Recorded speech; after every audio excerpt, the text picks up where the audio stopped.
আসসালামু আলাইকুম। আমি আজকে গিয়েছিলাম কাচ্চিলাবারে। এটি পায়রা চত্বরে বাটা শোরুমের বিপরীতে অবস্থিত। এটি দ্বিতীয় তলায় হওয়ায় আমার জন্য ওটা একটু কষ্টসাধ্য ছিল। তারপরেও দ্বিতীয় তলায় উঠে তাদের মেনু কার্ড দেখতে লাগলাম। দেখে মনে হলো এখানকার প্রাইস লিস্ট কোয়ালিটি সম্পন্ন।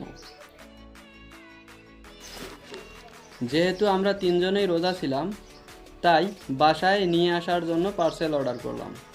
যেহেতু পার্সেল তৈরি হতে কিছু সময় লাগবে, তাই আমরা এখানকার পরিবেশ ঘুরে ঘুরে দেখতে লাগলাম।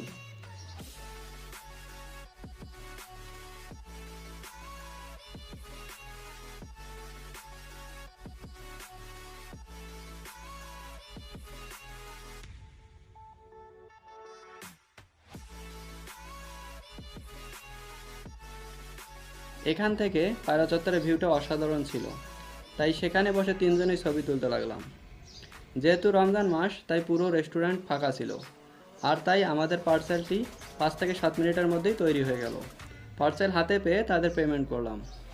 এরপর পার্সেল সহ সিঁড়ি বেয়ে ধীর গতিতে নামতে লাগলাম।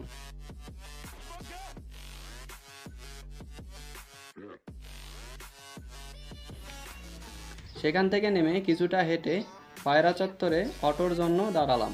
এটি ইফতারের কাছাকাছি সময় ছিল, তাই সবাই কেনাকাটা শেষে বাসার উদ্দেশ্যে রওনা হওয়ায় অটো পেতে কিছুটা বেগ পেতে হলো। লিমন মামা খোঁজাখুঁজি করে একটি অটো নিয়ে আসলো। সেই অটোতে করে বাসার উদ্দেশ্যে রওনা দিলাম।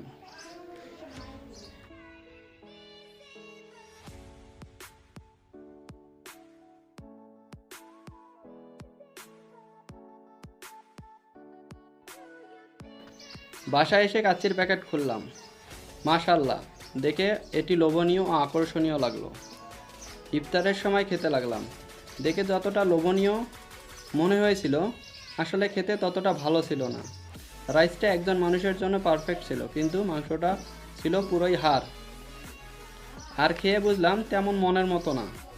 আপনারা খেয়ে দেখতে পারেন। আপনারা যারা খেয়েছেন আমাদের কমেন্টে জানাবেন তাদের কেমন লেগেছে। আজকের মতো এ পর্যন্তই। পেজটি ফলো করে পাশেই থাকুন। ধন্যবাদ।